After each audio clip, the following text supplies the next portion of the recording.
होती है? Normal upward sloping, normal upward sloping. ठीक है, क्यों? क्योंकि मार्केट की सप्लाई में एक्स एक्सिस में आवर्स ऑफ वर्क नहीं आते, नंबर ऑफ वर्कर्स आते हैं। ठीक है, ऑब्वियसली जब वेज बढ़ेगी ज्यादा लोग काम करना चाहेंगे, तो देयरफॉर अपवर्ड स्लोपिंग कर्व। फिर मैंने आपको बनाकर दिया था परफेक्टली कंपेरेटिव लेबर मार्केट के अंदर किसी एक फॉर्म में लेबर सप्लाई कैसी होती है। अगर किसी बच्चे ने यह लिख दिया कि परफेक्टली कंपेरेटिव लेबर मार्केट के अंदर लेबर सप्लाई कैसी होती है, यह गलत है।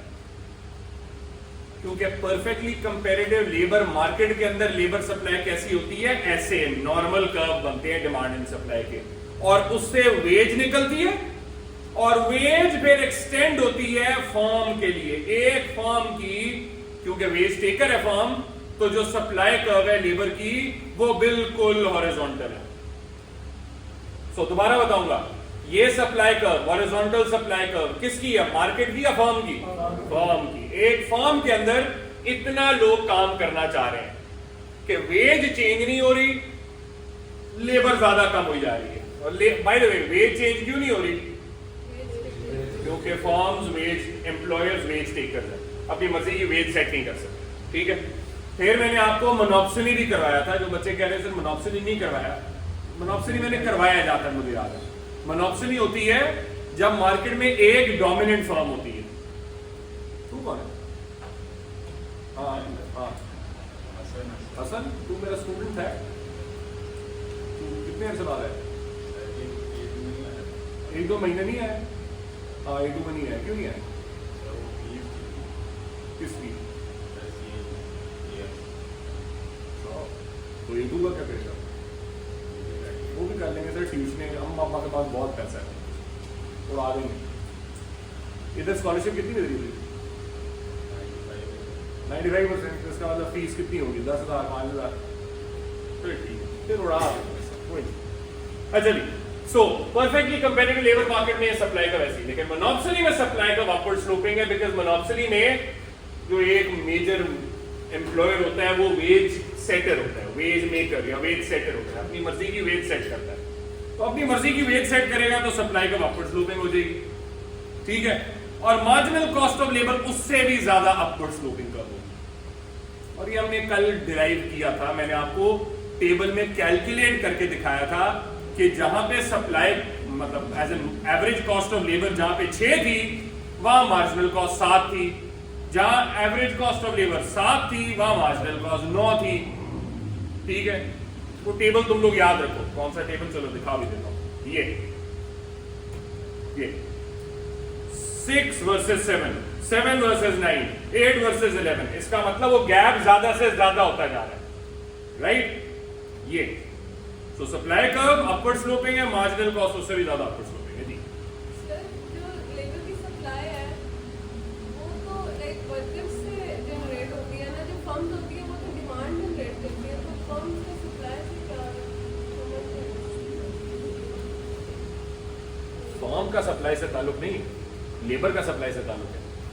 लेबर कितना काम करना चाह रही है एक फर्म के अंदर, परफेक्ट कंपटीशन में इतना, क्योंकि वेज तो चेंज हो नहीं सकती, तो वर्कर एक भी कर इसी वेज पे एक बंदा भी काम करना चाहेगा, 5 भी काम करना चाहेंगे। लेकिन मोनोप्सनी के अंदर क्योंकि वेज चेंज हो सकती है, तो कम वेज पे कम लोग काम करना चाहेंगे, ज्यादा वेज पे ज्यादा काम करना चाहेंगे, क्योंकि वेज सेटर्स है फर्म्स।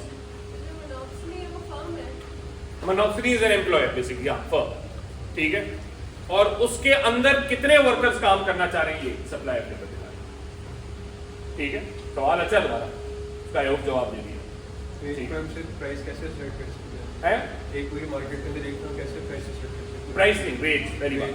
दूसरा, monopsony is the dominant firm ना, या डोमिनेंट एम्प्लॉयर, दैट मींस उसका कोई कंपैरिजन नहीं है। तो that is that one. Example देंगे? मोनोप्सनी की एग्जांपल वापडा हो सकती है कि वापडा मतलब अगर आपने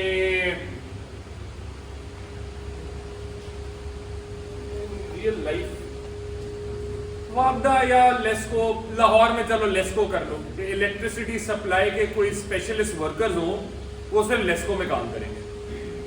ठीक है, तो लेस्को इज दैट मोनोपोली। तो इसलिए वहां पे जो लोग काम करेंगे उनकी सप्लाई अपवर्ड स्लोपिंग होगी और मार्जिनल कॉस्ट उससे भी ज्यादा अपवर्ड स्लोपिंग होगी। ठीक है, अब आते हैं ट्रेड यूनियन पे। क्या होगा?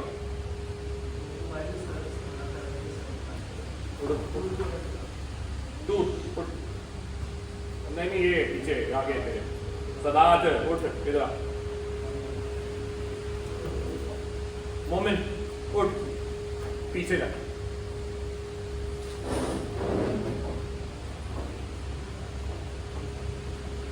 इधर। अच्छा जी, अब आती है ट्रेड यूनियन के वर्कर्स की सप्लाई कैसी होती है। ट्रेड यूनियन के वर्कर्स की सप्लाई कैसे होती है? देखो भाई, ट्रेड यूनियन के वर्कर्स की सप्लाई होती है ये जो मैंने रेड में बनाई हुई है। ठीक है, क्या होगा? मेरी बात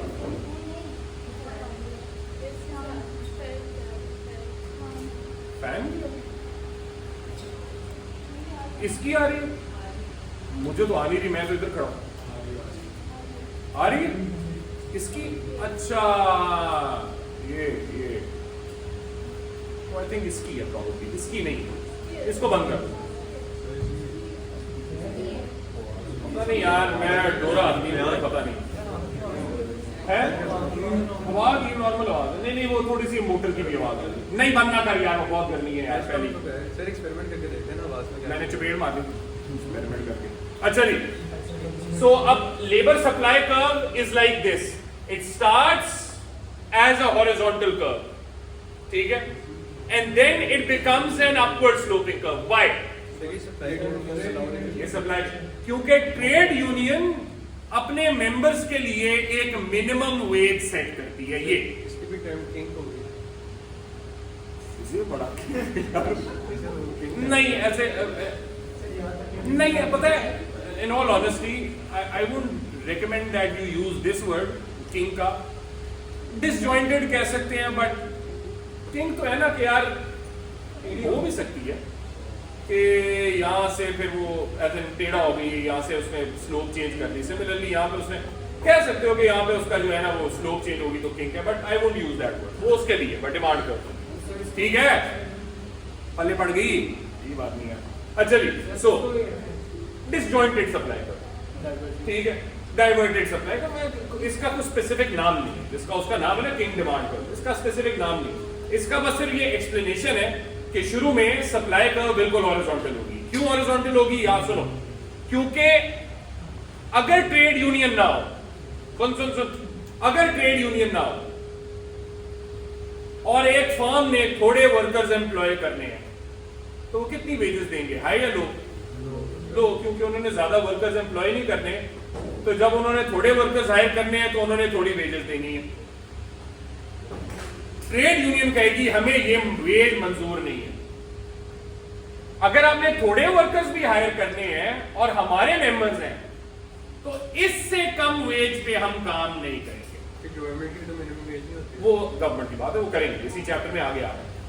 ठीक है, सो हम इससे कम वेज पे काम नहीं करेंगे। तो यूनियनाइज्ड वर्कर्स की इसलिए जो सप्लाई कर्व है वो शुरू में हॉरिजॉन्टल होगी यहां तक, जहां तक सप्लाई कर्व है, लेकिन जैसे ही वो सप्लाई कर्व पे पहुंची अब वो सप्लाई कर्व नॉर्मल हो जाएगी अपवर्ड स्लोपिंग। क्यों? बिकॉज ऑब्वियसली बात है, जब एक फर्म ने ज्यादा वर्कर्स हायर करने उनको ज्यादा वेजेस देंगे तो ट्रेड यूनियन ये वेज कहेगी कि हमें ये वेज चाहिए या कहेगी हमें यही वेज चाहिए? ऑब्वियसली ऊपर वाली W1, ठीक है। इसीलिए till this line reaches the supply curve, supply of labor is horizontal, and as soon as the supply touches the supply curve, it becomes the normal upward sloping supply. क्योंकि यहाँ पे veg change नहीं हो रही, as an veg, इससे trade union इससे कम पे काम नहीं करेगी। तो एसेंशियली इसका मतलब ये है कि हाँ, अगर आपने थोड़े वर्कर्स हायर करने हैं तो यही वेज पे वो काम होंगे, वरना नहीं होगा। इसलिए यहां तक सप्लाई लेबर हॉरिजॉन्टल है। और बाय द वे याद रखो, तुम कहोगे सर आपने मार्जिनल कॉस्ट ऑफ लेबर नहीं बनाई यहाँ पे, ये तो सप्लाई कर्व है। सप्लाई कर्व का मतलब एवरेज कॉस्ट ऑफ लेबर। अब और से सुनो, ये मैंने यहाँ लिखा हुआ है, till the supply curve is horizontal, marginal cost and average cost are the same. Business supply curve is horizontal. MCL and ACL are the same. ये हम पढ़ चुके. कहाँ पढ़े हमने? Perfect competition. ठीक है? जब सप्लाई कर्व हॉरिजॉन्टल होती है, MCL ACL के इक्वल होता है. लेकिन जैसे ही सप्लाई अपवर्ड स्लोपिंग हो गई, अब MCL ACL से बड़ा हो जाएगा. जैसे ही मार्जिनल कॉस्ट एवरेज कॉस्ट से ज्यादा हो जाएगी, अब जैसे ही सप्लाई कर्व अपवर्ड स्लोपिंग होगी, उस वक्त marginal cost of labour average cost of labour से ज्यादा होगी. ये एमसीक्यूज के लिए इंपॉर्टेंट है. तो यू शुड नो कि ये इक्वल कब है, ये ग्रेटर कब है. समझ आई? कोई मसला? जबरदस्त. ये ओके बच्चों. These are the 5 supply curves that you should know. अगर कोई सवाल है तो मुझसे पूछ सकता है. पांचों के बारे में कोई सवाल? ये याद रखो, ये अभी इंट्रो पढ़ा है. मेन ये चैप्टर किसके बारे में है? लेबर क्या? ये किसके बारे में चैप्टर? वेज डिटर्मिनेशन के बारे में. लेबर मार्केट तो ऑब्वियसली है, लेकिन इस चैप्टर में जो मेन टॉपिक है वो क्या पढ़ना है? Wage determination. वो आ रहा है, प्रॉब्लली कल शुरू करेंगे. आज मैं आपको ये दिखाऊंगा, पहले जो हमने दिखा दिया कि लेबर की सप्लाई कर्व कैसे बनती है. ये इंट्रो का पहला पार्ट है. और अब जो मैं शुरू करूंगा आखिरी आधा घंटा, वो देखेंगे कि लेबर की डिमांड कैसे बनती है. ये ट्रेड यूनियन. एक चीज याद रखो, फिर अगेन सुनो भाई, ये सवाल क्योंकि ये मल्टीपल, पहले ज़ैनब ने भी पूछा है और ये अभी सादात ने भी पूछा है. एक चीज याद रखें, सादात ने पूछा है सर ये जो लास्ट डायग्राम था, ये फॉर्म का था या मार्केट का था? किसी का नहीं है. ये किसका है? लेबर का है. ये लेबर का है. अब वो तो पूछना चाहिए कि सर वो लेबर की सप्लाई कर्व जो बनी है वो मार्केट के लिए बनी है, फर्म के लिए बनी है? तो डिपेंड करता है कि ट्रेड यूनियन पूरी मार्केट की है या एक फर्म में ट्रेड यूनियन है. अगर एक फर्म में ट्रेड यूनियन है तो ऐसा बनेगा, लेकिन आमतौर पे ट्रेड यूनियन फर्म में नहीं, पूरी मार्केट को रिप्रेजेंट करती, सारे वर्कर्स को रिप्रेजेंट करती. एक बंदे को नहीं कि एलजीएस के टीचर, एलजीएस गुलबर्ग के टीचर्स की ट्रेड यूनियन नहीं बनती, सारे टीचर्स की ट्रेड यूनियन बनती. तो ये जो डायग्राम बना है ये बेसिकली मार्केट के अंदर जो ट्रेड यूनियन के मेंबर्स हैं उनका डायग्राम बना है, उनकी सप्लाई कर्व बनी है. तो अच्छा सवाल है कि ये डायग्राम बेसिकली मार्केट में जो ट्रेड यूनियन के मेंबर्स हैं, ये ब्लू कर्व उसका डायग्राम है, उन वर्कर्स का डायग्राम. समझ आइए? ठीक है. हाँ, जो ट्रेड यूनियन के मेंबर्स नहीं है उनकी सप्लाई कर्व ये नॉर्मल है. सेकंड वाली है, इवन यहां मैंने बनाई है, ये देखो ना डॉटेड लाइन तक यहां बनाई है और ये नॉर्मल. तो ये नॉर्मल सप्लाई कर्व उनकी है. बट अभी हम स्पेसिफिकली किसकी देख रहे हैं? ट्रेड यूनियन के मेंबर्स की सप्लाई ना, क्योंकि दूसरों की supply. Good question, good question. ये अलवीरा ने पूछा कि अगर वो ज्यादा वेज डिमांड कर रहे हैं तो ट्रेड यूनियन के मेंबर्स को क्यों हायर किया जाएगा? क्योंकि ट्रेड यूनियन की जिस तरह मोनोपोली की पावर होती है ना, उसी तरह ट्रेड यूनियन के वर्कर्स की और ट्रेड यूनियन की पावर होगी इन्फ्लुएंस करने के लिए कि एम्प्लॉयर कौन सा बंदा हायर करे, ट्रेड यूनियन वाला या नॉन ट्रेड यूनियन वाला. तो कई दफा बाय द वे, कई दफा फर्म्स की जो अग्रीमेंट होती है ना ट्रेड यूनियन से, उसको कहते हैं close shop agreement. Close shop, ये आपके कोर्स में नहीं, लेकिन ये आपको आना चाहिए. Close shop agreement. Close shop agreement का मतलब है फर्म किसी और बंदे को हायर नहीं करेगी सिवाय ट्रेड यूनियन के मेंबर को. अब तुम कहोगे सर ये फर्म क्यों साइन करेगी? क्योंकि फर्म के लिए फिर आसानी होगी ना. वो अगर उसको नया वर्कर चाहिए, वो एड लगाए या ये करे वो करे, वो ट्रेड यूनियन को रेफर करेगा कि जी मुझे हमें नया वर्कर चाहिए, तो उनके लिए आसानी भी होगी. लेकिन हाँ, कॉम्प्लिकेशंस भी हैं. तो बोथ हो सकते हैं. हाँ, ओ लेवल्स में थोड़ा सा पढ़ा आपने, बहुत ये छोटी सी डेफिनेशन पढ़ी है, लेकिन ये कोर्स में नहीं आता. बनाओ बेहतर है. अभी आगे ये भाई यार सुनो, ये डायग्राम, ये जो मैंने ये बनाया ना डायग्राम, ये डायग्राम नहीं आएंगे आपके ऐसे के अंदर. कौन से डायग्राम आएंगे? ये आएंगे, ये आएंगे. ये मैं क्या कर रहा हूं अभी? ये मैं सिर्फ इंट्रो बता रहा हूं, तो यार ये मुश्किल नहीं है। ये देखो परफेक्ट कंपटीशन का ये पढ़ा है ना तुमने, अभी तुमने मोनोपोली का ये पढ़ा है, तुमने अभी ट्रेड यूनियन का ये पढ़ा है। अभी मैंने सिर्फ इंट्रो बताया तुम लोगों को, असल में ये पढ़ना है हमने। तो मैं क्या उस वक्त से फरमाई जा रहा हूं कि ये सारा इंट्रो कर रहे हैं। जो मेन टॉपिक है इस चैप्टर का वो क्या है, वेज एंड एम्प्लॉयमेंट डिटर्मिनेशन। ये टेबल इंपॉर्टेंट होगा। ये तुम्हें मुश्किल लगे, मुश्किल नहीं है, एक्चुअली बहुत आसान डायग्राम है, ठीक है। क्योंकि अभी हमने सिर्फ ये किया है, ये सप्लाई और मार्जिनल कॉस्ट, ये सप्लाई। एक बहुत इंपॉर्टेंट कर्व नहीं किया अभी, जो अब हम करने लगे हैं, और वो है लेबर डिमांड। लेबर डिमांड को बच्चों हम कहते हैं marginal revenue product of labour. अब ये थोड़ी ट्रिकी चीज आ रही है, अब जरा गौर से सुनना। सप्लाई कर्व्स आसान थे, ठीक है, अब ये थोड़ी ट्रिकी चीज आ रही है, ठीक है। पहली बात, लेबर डिमांड की डेफिनेशन क्या है? The willingness and the ability of firms to hire workers. Firms की विलिंगनेस एंड एबिलिटी क्या है वर्कर्स को हायर करने की? बेसिकली वो डिमांड फॉर लेबर बताती है। डिमांड फॉर लेबर निकलती है एमआरपीएल से, marginal revenue product of labour. MRP, MRPL कुछ भी इस्तेमाल कर सकते हैं, ज्यादातर एमआरपी इस्तेमाल होती है बुक्स के अंदर, ठीक है। मैंने यहाँ एमआरपीएल लिखा हुआ है, यहाँ एमआरपी भी कई दफा लिखा हुआ है, राइट। सो लेबर डिमांड निकलती है एमआरपीएल से, marginal revenue product of labour से। ये क्या होती है? मैंने डेफिनेशन यहाँ लिखी है और फिर इलैबोरेशन आगे करता हूं। Marginal revenue product of labour is the extra revenue earned by the extra output produced by one extra worker। एक एक्स्ट्रा वर्कर जो आउटपुट बनाता है एक्स्ट्रा, उस एक्स्ट्रा आउटपुट पे एक्स्ट्रा रेवेन्यू कितना कमाती है फर्म? ये एमआरपीएल है, ठीक है। The extra revenue earned by the extra output produced by one extra worker, ठीक है। इसको हम ऐसा भी कह सकते हैं, the extra revenue earned by hiring one extra worker, ये भी कह सकते हैं। इसको बेशक छोड़ दें, क्या? The extra revenue earned by hiring one extra worker, ये भी डेफिनेशन ठीक है, ज्यादा बेहतर ये है जो मैंने यहां लिखी है, extra revenue bye the extra output produced by one extra worker. क्योंकि मुझे एक चीज बताओ, एक बंदे को हायर करने से फर्म रेवेन्यू कैसे कमाती है? लेबर से रेवेन्यू कैसे कमाती है? आउटपुट बनाकर ना, आउटपुट बनाकर बेचती है, ठीक है।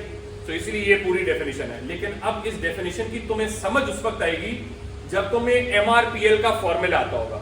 इसके एमसीक्यूज बहुत आते हैं फॉर्मूले कैलकुलेशन के, तो तुम्हें आना चाहिए। और दूसरा एसए में भी ये फॉर्मूला लिखना है। क्या फॉर्मूला है जी? Marginal revenue product of labour का फॉर्मूला है MR into MPP. MR into MPP. MR क्या है? एमआर पढ़ चुके हो, मार्जिनल रेवेन्यू, ये पढ़ चुके हो। एमपीपी क्या? ये भी पढ़ चुके हो, marginal physical product of labour, ठीक है। जरा पूछेंगे कब पढ़ा है? आते पढ़ते हैं, स्टडीड दिस, लेकिन इसको दोबारा रिकॉल करते हैं, ठीक है। सो लेबर डिमांड या एमआरपीएल का फॉर्मूला है एमआर इंटू एमपीपी, ठीक है। अब सारे मैंने यहां पे बनाया हुआ है, सारे एक्सप्लेन किया हुआ है। तुम लोगों के सामने मैं one by one, step by step एक टेबल बना रहा हूं। जो बनाया हुआ है मैं इसको दोबारा तुम लोगों के लिए बना रहा हूं, ताकि तुम्हें स्टेप बाय स्टेप ये पता चलता जाए कि एमआरपीएल है क्या, ठीक है। इसको करते हैं रेज, दोबारा बनाते हैं, ठीक है। सो जैसे मैंने कहा, डिमांड फॉर लेबर एमआरपीएल होती है। एमआरपीएल का formula MR into MPP. One by one देखते हैं एमआर और एमपीपी कैसे क्या होते हैं, ठीक है। पहली बात, MR is what? It is defined as the extra revenue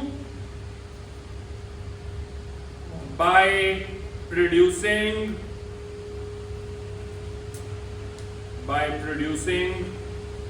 one extra output, the extra revenue from the one extra output produced। एक एक्स्ट्रा यूनिट बनाने से एक्स्ट्रा रेवेन्यू कितना है? फॉर्मूला है जी इसका, change in total revenue over change in output. Surprise नहीं होगी वैसे एमआर नहीं एमआर प्राइस के इक्वल सिर्फ एक केस में होती है, कब? Perfect competition. या परफेक्ट कॉम्पिटिशन से बेहतर आंसर क्या है? Price taker. जब firm price taker, only then is MR equal to B. In all other market structures MR is not equal to B.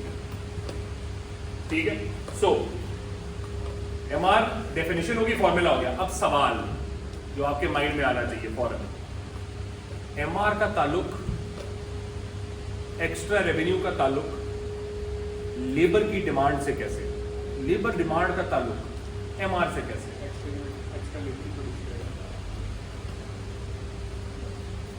इसका ज्यादा आसान तरीका, MR is a reflection of the demand of the goods produced by labor. Labour जो product बना रही है ना, सुनो गौर से सुनो, लेबर जो प्रोडक्ट बना रही है उसकी डिमांड की रिफ्लेक्शन एमआर से है। उस प्रोडक्ट की डिमांड अगर ज्यादा है, फॉर एग्जांपल इकोनॉमिक्स के टीचर्स की डिमांड, इकोनॉमिक्स के टीचर्स की डिमांड ज्यादा कब होगी? जब इकोनॉमिक्स की, ए लेवल इकोनॉमिक्स की डिमांड क्या है? जब ए लेवल इकोनॉमिक्स की डिमांड ज्यादा है तो ए लेवल इकोनॉमिक्स के लिए स्कूलों का एमआर ज्यादा होगा। एमआर ज्यादा है तो डिमांड फॉर इकोनॉमिक्स टीचर्स ज्यादा है। एक और, अगर चेयर्स की डिमांड ज्यादा है तो चेयर्स में एमआर क्या है? ज्यादा। ये देखो, अगर चेयर्स की डिमांड ज्यादा है तो चेयर्स में एमआर ज्यादा होगा, और जब चेयर्स में एमआर ज्यादा होगा तो एमआरपीएल क्या होगा? लेबर का, मास लेबर प्रोडक्ट ज्यादा, क्योंकि डिमांड फॉर लेबर ज्यादा होगी। इसीलिए बच्चों के माइंड में जो सवाल आता है कि जी एमआर हम लेबर डिमांड में क्यों पढ़ रहे हैं, वो इसीलिए पढ़ रहे हैं क्योंकि एमआर से निकलता बेसिकली आपका लेबर डिमांड है, बिकॉज एमआर से निकलती है प्रोडक्ट की डिमांड। ठीक है, और याद रखो ये लफ्ज, क्योंकि आगे भी इस्तेमाल करने लगा। Labour demand is derived demand. Labour demand is derived demand. Derive का क्या मतलब होता है? निकाली जाती है। एग्जैक्टली, किसी चीज से निकाली जाती है। तो लेबर डिमांड किससे निकाली जाती है? From the product that the worker is producing. जो वर्कर प्रोडक्ट बना रहा है ना, उस प्रोडक्ट की डिमांड से लेबर की डिमांड निकाली जाती है। अगर प्रोडक्ट की डिमांड ज्यादा है तो लेबर की डिमांड क्या होगी? ज्यादा, क्योंकि एमआर उसका एक बहुत इंपॉर्टेंट इन्फ्लुएंस है। इसीलिए रिमेंबर, एमआर क्यों आता है लेबर डिमांड में? Because MR is a reflection of the demand for the goods produced by labour. लेकिन एमआर का कर्व कैसा होता है? एमआर एक्चुअली दो तरह का होता है, मरियम बताएगी। एमआर दो तरह का कौन सा होता है मरियम? दो तरह का होता है।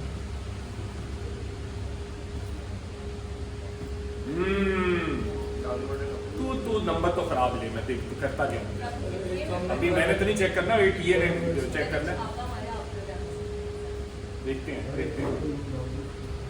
और एक हॉरिजॉन्टल होता है और एक डाउनवर्ड स्लोपिंग होता है। हॉरिजॉन्टल कब होता है? अब सुनो मेरी बात गौर से सुनना। परफेक्टली कंपेटिटिव प्रोडक्ट मार्केट की बात कर रहा हूं मैं। Perfectly competitive product, labour market नहीं। परफेक्टली कंपेटिटिव प्रोडक्ट मार्केट में एमआर होता है बिल्कुल हॉरिजॉन्टल। क्यों?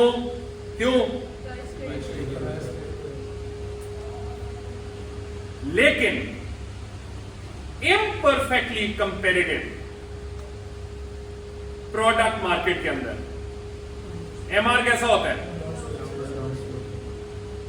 क्यों? प्राइस सेटर है।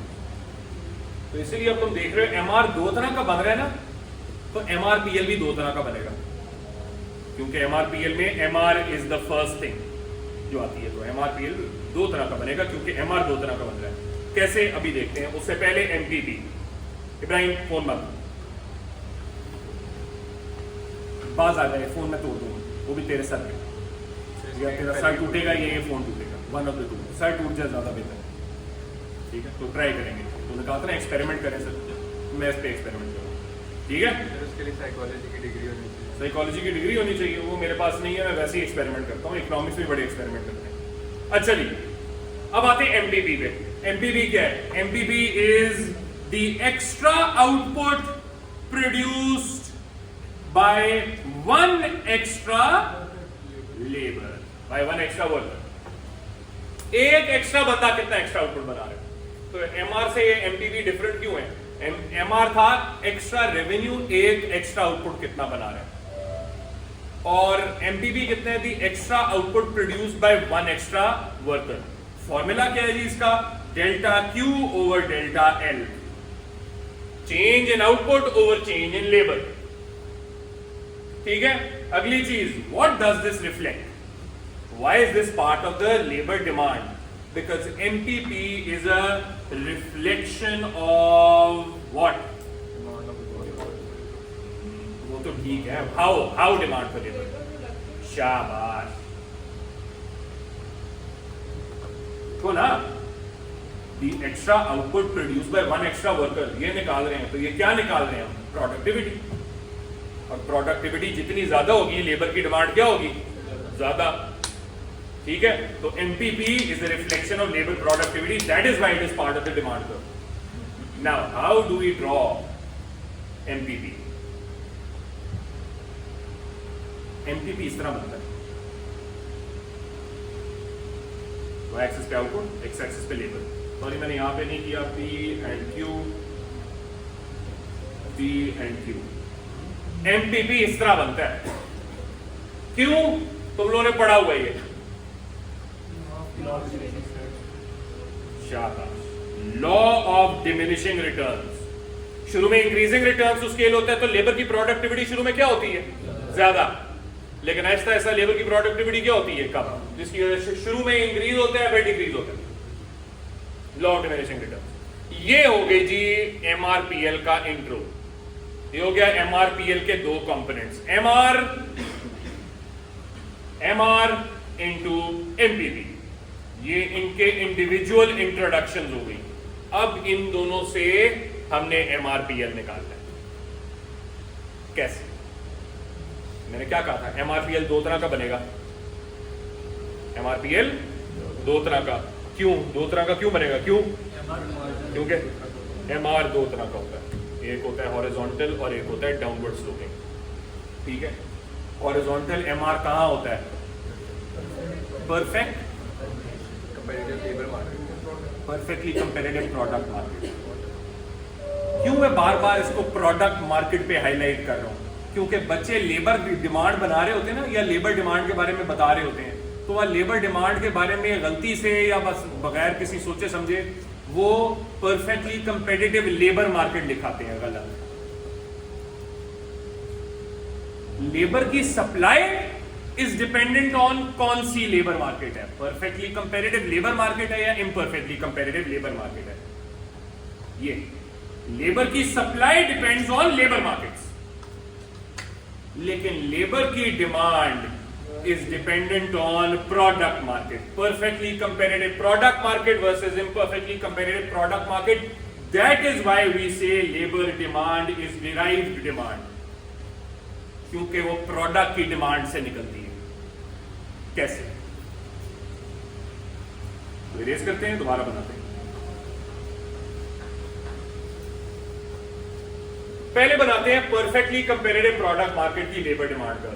Perfectly comparative product, again formula क्या है लेबर डिमांड का? MRPL equal to MR into MPP. भाई एमपीपी तो नॉर्मल ऐसे ही बनता है हमेशा, एमपीपी ने ऐसे ही बनना है, एमपीपी में फर्क नहीं है।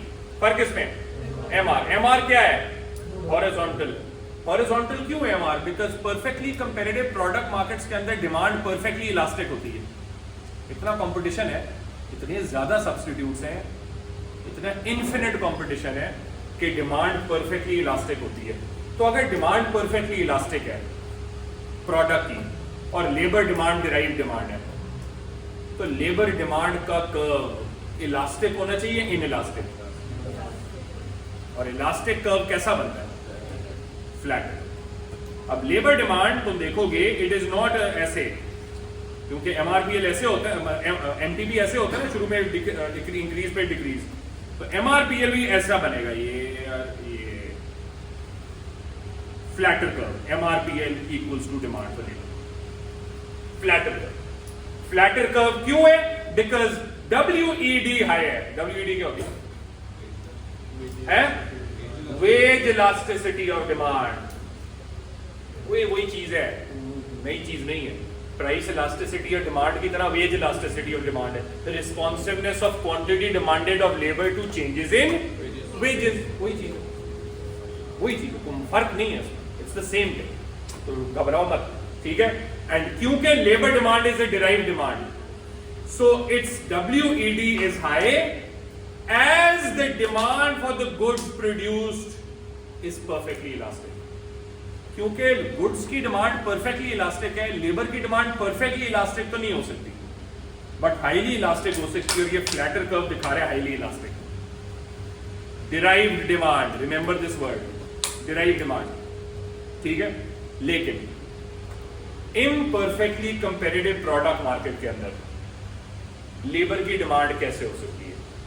इम्परफेक्टली कंपेरेटिव प्रोडक्ट मार्केट में, क्योंकि इम्परफेक्ट कंपटीशन है, मोनोपोली हो या ओलिगोपोली हो, तो डिमांड प्रोडक्ट की इनइलास्टिक होती है, तो लेबर की डिमांड भी क्या होगी? इनइलास्टिक। ऐसा बनेगा।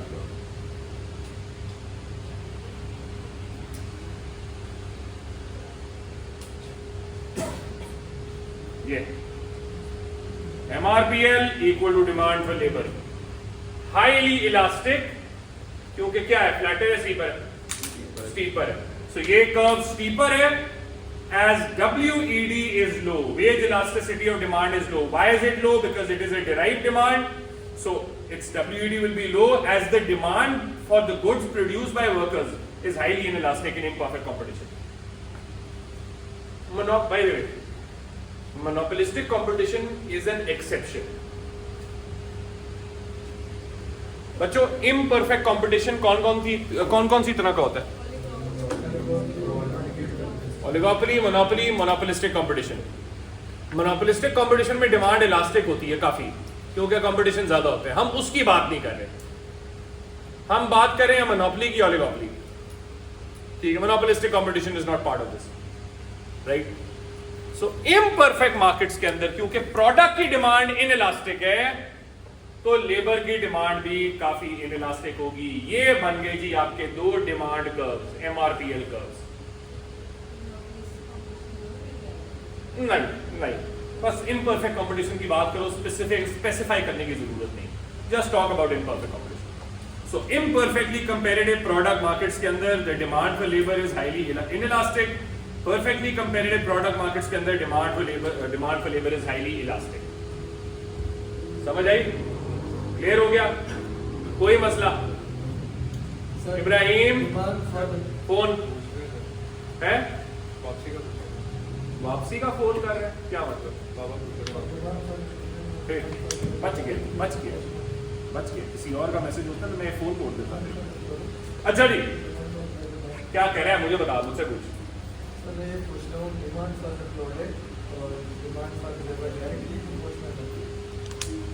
Demand for labor is derived by the demand for the product. हाँ, मतलब you can say कि the demand, the PED of the product determines directly the WED, PED, the WED of labor. तो direct proportionality है, ठीक है। अगर वो elastic है तो वो इलास्टिक है, वो इनइलास्टिक है तो वो इनइलास्टिक। समझ आई?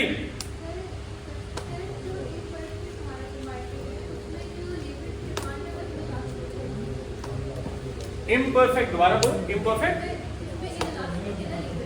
लेबर की डिमांड इसमें, हाँ। कैसे? क्योंकि जो प्रोडक्ट बना रहे हैं ना ये वर्कर्स, उन प्रोडक्ट्स की PED इनइलास्टिक है, कैसे? मोनोपोली में मार्केट में सिर्फ एक डोमिनेंट फर्म होती है, तो कम कंपटीशन ना होने के बराबर, तो डिमांड हाईली इनइलास्टिक होती है, एमआर और ज्यादा इनइलास्टिक होता है। ओलिगोपोली के अंदर मार्केट में से 3 या 4 बड़ी फर्म्स होती हैं, तो अभी भी इसका मतलब सब्स्टिट्यूट ज्यादा नहीं है, मतलब डिमांड इनइलास्टिक होगी। डिमांड इनइलास्टिक तो एमआर और ज्यादा स्टीप होगी।